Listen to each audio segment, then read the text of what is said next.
කඳුකරේ රජිනට තුරුළු වෙමින් මීදුම් සේලා අතරින් ඇදී යන උඩරට මැණික දුම්රිය ජීවිතේ විවිධ හැලහැප්පීම් වලින් මොහතක විරාමයක් සොයමින් සිටි ආත්ම තුනක් එකිනෙකට මුණ ගැස්වීමට සූදානමින් සිටියාය. ජනේලයකට බර වී සියල්ල කෙටි කරගන්නට වෙරදරන කැමරා කාචයක් දෑසමින් සුරකිමින් සිටි සෙනුරි මේ ගමනේ සෑම තත්පරයක්ම සිය සංචාරක සටහන් වීඩියෝ මාලාවට එක්කර ගැනීමේ උනන්දුවෙන් පසු වූාය. ඇයගේ නිර්භීත වික්‍රමාන්විත දැස නිරන්තරයෙන්ම සෙව්වේ රාමුවකට හසු කරගත හැකි අපූරු දසුනකි. ඇයට ආසන කිහිපයක් මෙපිටින් චිත්‍රපොතක පිටු අතර සියුම් පැන්සල් ඉරකින් සොබා සෞන්දර්ය සටහන් කරමින් සිටියේ මිහිරිය. ධනවත් පවුලක එකම දියණිය වූ ඇය නගරයේ කෘත්‍රිම සමාජයෙන් මිදී සොබාදහමේ සැබෑ වර්ණ සමග මුසුවන්නට පැමිණි සිටියාය. ඇගේ නිහඬ සංවේදී ස්වභාවය ඇය අඳින සිතුවම්වරටද ජීවයක් එක්කලේය. දුම්රිය මෙදිරියේ අනික් කෙළවරේ පොතක පිටු අතර දැස් රඳවාගෙන සිටියද සිතුවිලි විසිරී ගොස් තිබූ කාව්‍යා මෑතකදී බිඳී ගිය ප්‍රේම සම්බන්ධයක වේදනාවෙන් මිදීමට මං සොයමින් සිටියාය. ගුරු වෘත්තියේ වගකීම් සහ පෞද්ගලික ජීවිතයේ කඩාවැටීමෙන් හෙම්බත් වූ එයට මේ ගමන නව ආරම්භයක් වනු ඇතැයි ඇය සිතුවාය. ෂූට් කරන්න පොඩ්ඩක් ඉඩ දෙනවද? සෙනුරිගේ හඩින් කාව්‍යාගේ කල්පනාව බිඳී කියය. සෙනුරි සිය කැමරාව ජනේලයෙන් පිටත්ත මීදුමින් වැසී යන කදුමුදුනකට යොමු කරමින් සිටියාය. අනේ සොරි මම ඉඩ දෙන්නම්. කාව්‍යා ලැජ්ජාවෙන් මෙන් නැටී සිටියාය. කමක් නෑ අක්කේ. මම සෙනුරි. ඇය සිනාසමින් පැවසුවාය. මම ට්‍රැවල් ව්ලොග් කරනවා. ඒ මොහොතේම මිහිරිගේ පැන්සල අතින් ලිස්සා ගොස් බිම වැටුණු අතර එය නැවතුනේ සෙනුරිගේ පාමුලයි. එය නැවත ඇයට දෙන ගමන් සෙනුරි ඇය දෙසද සිනාසුනාය. ලස්සනට අඳිනවා. මම මිහිරි. ඇය සියුම් හඩින් පැවසුවාය. අහම්බෙන් මෙන් ඔවුන් තිදෙනාම බැසීමද සූදානම් වූයේ එකම දුම්රිය ස්ථානයෙනි. ඊටත් වඩා පුදුමය වූයේ ඔවුන් අන්තර්ජාලය හරහා වෙන් කරගෙන තිබූ නවාතැනද එකක්ම වීමය. නෝරෙලිය ප්‍රධාන නගරයේ නොබ්බට දුෂ්කර ගම්මානයක පිහිටි වනරේඛා නිවහන ඔවුන්ගේ ගමනාන්තය විය. අපොයි පුදුමයි නේද? අපි තුන්දෙනාම යන්නේ එකම තැනට. සෙනුරිගේ දැස් කුතුහලයෙන් දිලිසුනි. මේ අහම්බු සිදුවීම ඇගේ වීඩියෝවට අපූරු ආරම්භයක් වනු ඇත. දුම්රිය ස්ථානයෙන් පිටතට පැමිණි ඔවුන්ට නවාතැනට යාමට කුලී රථයක් සොයා ගැනීමට සිදුවිය. කාව්‍යා බසින විට ඇගේ බෑගය හිර වී ඇය මදක් තඩුමාරී අතර ඒ මොහොතේම ශක්තිමත් අතක් ඇයව ස්ථාවර කළේය. පරිස්සමෙන් නෝනා. කාරුණික හඬක් ඇසුනි. ඒ ප්‍රදේශයේ සංචාරක මඟ පෙන්වන්නෙකු බව පෙනුණු ප්‍රියමනාප තරුණයෙකි. ඔහුගේ දෑසේ වූ අව්‍යාජ සැලකිල්ල කාව්‍යාගේ හිතට සියුම් සැනසීමක් ගෙනාවේය. වනරේඛා නිවහන පිහිටා තිබුණේ මීදුමෙන් වැසුණු තේවතු යායක් මැදය. ගල් සහ දැවයෙන් නිම කළ පෞරාණික පෙනුමක් තිබූ එම බංගලාව වටා වූයේ අමුතුම නිහඬියාවකි. එහි හිමිකරු වූ වයෝවෘද්ධ වික්‍රමසිංහ මහතාගේ ගුප්ත පෙනුම සහ අඩුවෙන් කතා කරන ස්වභාවය ඔහුන් තුල කුතුහලයක් මෙන්ව සියුම් බියක්ද ජනිත කළේය. මිහිරි බංගලාවේ සුන්දරත්වය සිතුවම් කිරීමට පටන්ගත් විට තේපදුරු අතරින් Taman දෙස බලා සිටින රළු පෙනුමෙති තරුණියෙකුගේ බැල්මක් ඇයට දැනුනි. ඒ නවාතැනී සේවය කළ නිලන්තය. ඔහු කිසිවක් නොකියාම ඉවත්ව ගියේය. එදින රාත්‍රියේ සියල්ලෝම නින්දට ගිය පසු සෙනුරි දිවාකාලයේ රූගත කළ වීඩියෝ දර්ශන පරීක්ෂා කරමින් සිටියාය. දුම්රියේ දිගත් දර්ශනයක ජනලයේ අසල සිටි කඩවසම් තරුණයෙකුගේ සිනහවක් ඇගේ කැමරාවේ අහම්බෙන් සටහන් වී තිබුණි. ඒ දෙස බලා සිටි ඇගේ මුවගටද සිනහවක් නැගුණි. නන්නාඳුනන මේ ගමන නන්නාඳුනන මිතුරියන් දෙදෙනෙකු සහ නන්නාඳුනන මතකයන් රැසක් රැගෙනේනු ඇති බව ඇයට සිතුණි. පසුදා උදෑසන උණුසුම් තේ කෝප්පයක් තොලගාමින් සිටි තරුණියන් තිදෙනා අසලට පැමිණි වික්‍රමසිංහ මහතා බංගලාවේ ඉතිහාසය ගැන කතා කරන්නට විය. මේ බංගලාව හැදුවේ සුද්දෙක් හෙන්රි වෝල්ටර් කියලා. එයාට ලොකු නිධානයක් තිබුණලු. හැබැයි එයා එක රේකින් අතුරුදන් වුණා. සමහරු කියනවා ඒ නිධානය අවාසනාවන් තීරණමකට ලක්ුණු එකක් කියලා. ඒ අතීතයේ මතකය තාමත් මේ වත්තේ රැඳිලා තියෙනවා කියලායි ගමේ අය කියන්නේ. ඔහු පැවසුවේ ඔවුන්ගේ මුහුණු දෙස විමසිල්ලෙන් බලමිනි. සෙනුරිගේ දැස් උනන්දුවෙන් දිලිසුනි. මෙය ඇගේ වීඩියෝවට අපූරු කුළු ගැන්වීමකි. එහෙත් කාව්‍යාටත් මිහිරිටත් දැනුනේ සියුම් බියකි. එදින රාත්‍රියේ සිට වනරේඛා නිවහනේ අද්භූත ස්වභාවය ඔවුන්ට දැනෙන්නට පටන් ගත්තය. මධ්‍යම රාත්‍රිය පසුවත්ම පැරණි පියානෝවකින් වාදනය වන්නාකමින් ශෝකී සංගීත නාදයක් බංගලාව පුරා පැතිරි ගියේය. ඔවුන් තිදෙනාම බියෙන් එකිනෙකාගේ කාමරවලට දිව ගියද ශබ්දය පැමිණි දිශාවක් සොයා ගැනීමට නොහැකි විය. පසුදා සෙනුරිසිය වීඩියෝ දර්ශන නැවත පරීක්ෂා කරද්දී තිගැස්සී ගියාය. ඔවුන් තිදෙනා තේවත්තේ සිනාසෙමින් සිටින දර්ශනයක ඔවුන්ට මදක් පිටුපසින් ගසක් අසල මිනිස් රුවක් වනි නොපැහැදිලි කළු සෙවණැල්ලක් සටහන් වී තිබුණි. ඇයය අනික් දෙදෙනාට පෙන්වූ විට ඔවුන්ගේ බිය තවත් වැඩි විය. මිහිරිට මුහුණ දීමට සිදු වූයේ ඊටත් වඩා අමුතු සිදුවීමකටය. ඇය එදින උදෑසන ඇඳ නිමතල දියඇල්ලක චිත්‍රය ඇගේ කාමරයෙන් අතුරුදන් වී තිබුණේ. කොතන සෙව්වද එය සොයාගත නොහැකි විය. එහෙත් පැය කිහිපයකට පසු වික්‍රමසිංහ මහතා විසින් නිතරම අගුළු දමා තබන පැරණි පුස්තකාල කාමරයේ මේසය මත එම චිත්‍රය කිසිදු හානියකින් තොරව තබා තිබෙනු ඔහු දුටුවෝය.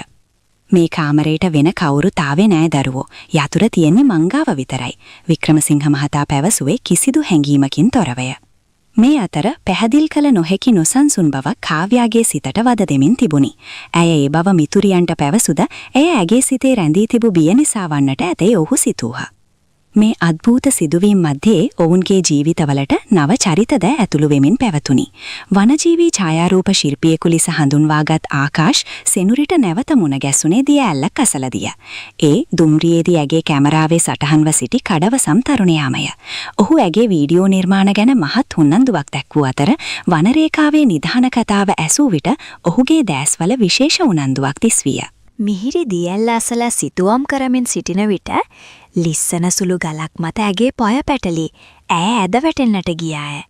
එහෙත් ඒ මොහොතේම එතනට පැමිණි නිලන්ත විදුලි වේගයෙන් ක්‍රියාත්මක වී ඇගේ අතින් අල්ලා එව බේරාගත්තේය.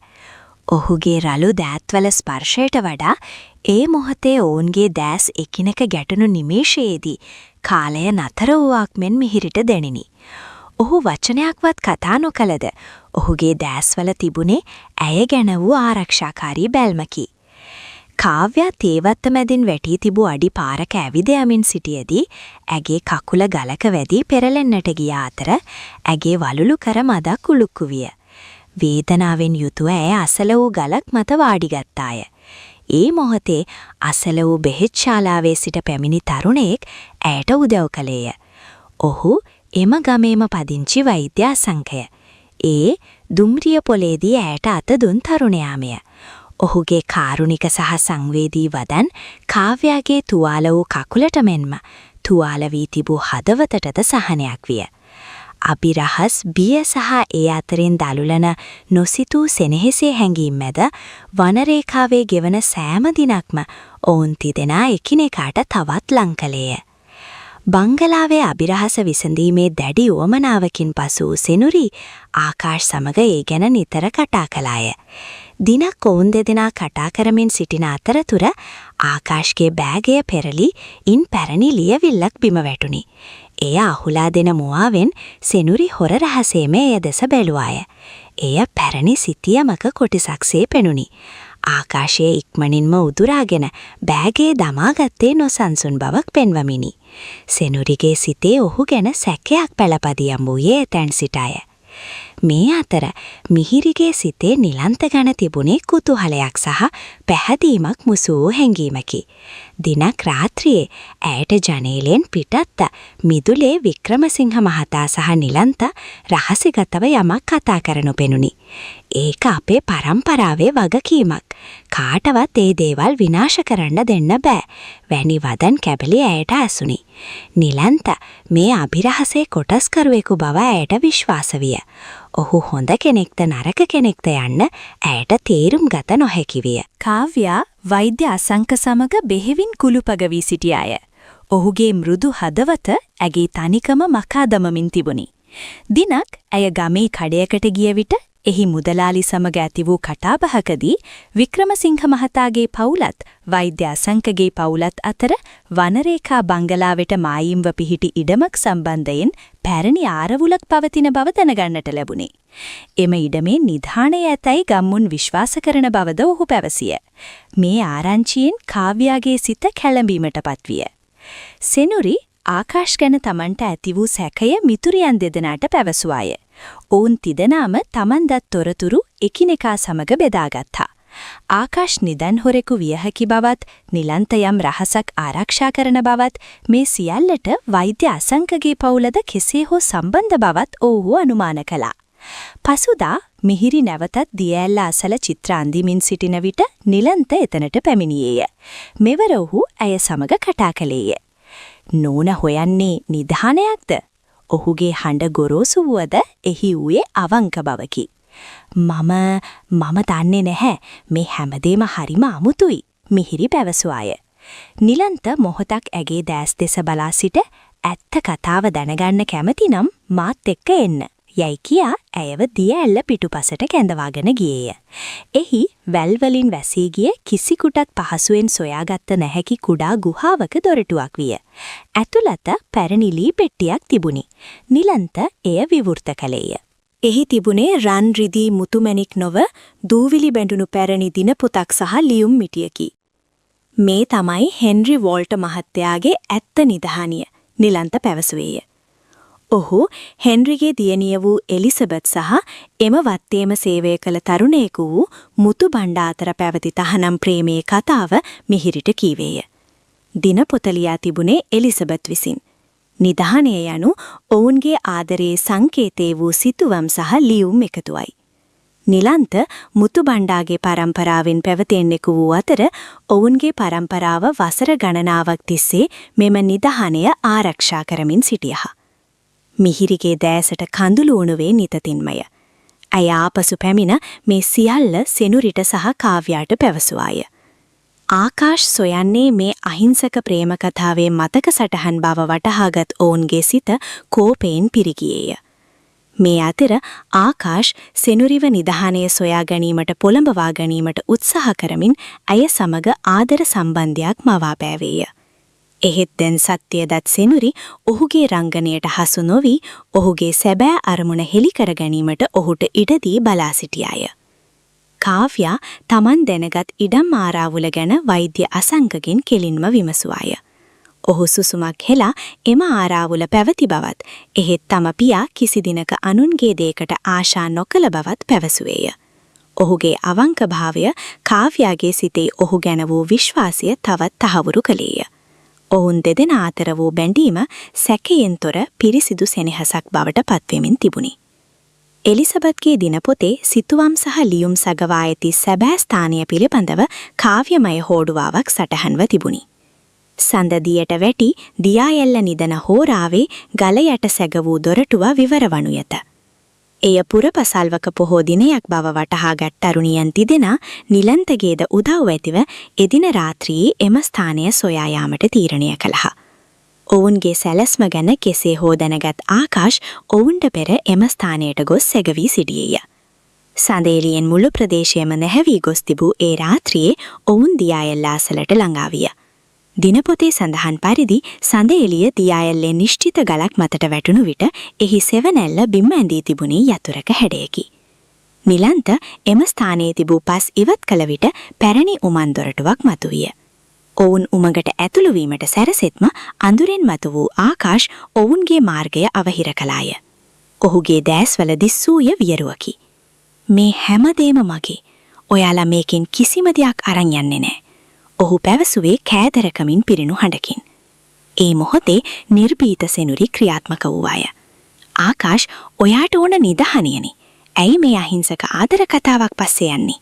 ඇය ඇසුවේ කාලය ලබා ගැනීමේ අරමුණෙනි. මට කතා වැඩක් නෑ. මම හිතුවේ රත්තරන් කියලා. දැන් මේ පරණ කඩදෙහි ටිකවත් විකුණ ගන්න ඕන. ඔහු කෑ ගැසුවේය. ඔහු ඔවුන් දෙසට පියවරක් තබත්ම සෙනුරි සිය කැමරාවේ ප්‍රබල ෆ්ලෑෂ් ලයිට් එක දල්වා ආකාශ්ගේ මුහුණටම එල්ල කළාය. ඒ හදිසි ආලෝකයෙන් මොහොතකට අන්දූ ඔහුගේ අවධානය බිඳී ගිය අතර එම නිමේෂයෙන් ප්‍රයෝජනගත් නිලන්ත දැන් යයි කෑ ගැසුවේය. තරුණියන් තිදෙනා සහ නිලන්ත වහාම උමන් දොරටුවෙන් ඇතුළු වී එය ඇතුළතින් වසා දැමූහා. උමන්ගේ අනෙක් කෙළවරේ තිබුණේ කුඩා වියලි කුටියකි. එහි අලංකාර ලෙස සංරක්ෂණය කරන ලද එලිසබත්ගේ සිතුවම් සහ ඔවුන්ගේ ප්‍රේමලියුම් පිළිවෙලට තබා තිබුණි. ඒ දුටු මිහිරිගේ දෑසින් සතුඩු කඳුළු ගලා ගියේය. මේ අතර කාව්‍යා ගැන කනස්සල්ලෙන් පසු වූ වෛද්‍ය අසංක ඇය අනතුරක වැටියටයි සිතා ගම්වැසියන් කිහිප දෙනෙකුද සමග එම ප්‍රදේශය පීරමින් සිටියේය. උමන්ගෙන් පිටතට පැමිණි ආකාශ් පැන යාමට උත්සාහ කරනු දුටු ඔවුන් ඔහුගේ මග හරස් කළාහ. තවදුරටත් ගැලවී යාමට මගක් නොමැති බව වටහාගත් ඔහු එහිම ඇද වැටුණි. සියලු කලබල අවසන් වූ පසු උමන්ගෙන් එළියට පැමිණි තරුණියන් තිදෙනා දුටුනි තමන් වෙනුවෙන් බලා සිටින වෛද්‍ය අසංකාය. කාව්‍යා දිවගොස් ඔහුව වැළඳගත්තාය. නිලන්ත මිහිරි දෙස බලා සියුම් ලෙස සිනාසුනේය. වචන අවශ්‍ය නොවිය. ඒ බැල්මෙන්ම ඔවුන්ගේ සිත්වල කතාව ලියවී තිබුණි. සෙනුරි මේ සියල්ල සිය කැමරාවේ සටහන් කරගත්තාය. එහෙත් මෙවර ඈ සටහන් කරගත්තේ වීඩියෝවකට දර්ශන නොව ජීවිත කාලයටම අමතක නොවන මිත්‍රත්වයක සහ සෙනෙහෙසක සැබෑ මතකයන්ය. ඔවුන්ගේ විනෝද චාරිකාව අවසන් විය. ආපසු යන දුම්රියේදී ඔවුන් ආගන්තුකයන් ලෙස නොව එකම පවුලක් මෙන් එකිනෙකාට තුරුළු වී සිටියහා. සෙනුරි, මිහිරි සහ කාව්‍යා අහම්බෙන් හමු වූ මේ තරුණියන් තිදෙනා අබිරහස් සහ අනතුරු මැද ජීවිත කාලයටම නොබින්දෙන මිත්‍රත්වයකින් බැඳී සිටියහා. ඔවුන්ගේ දෑස්වල දිස් වූයේ ඊළඟ වික්‍රමාන්විත ගමන පිළිබඳ අපේක්ෂාවයි. වනරේඛාවේ අබිරහස ඔවුන්ට ලබා දුන්නේ බියක් හෝ නිධානයක් නොව සැබෑ ආදරේ සහ මිත්‍රත්වයේ වටිනාකමයි.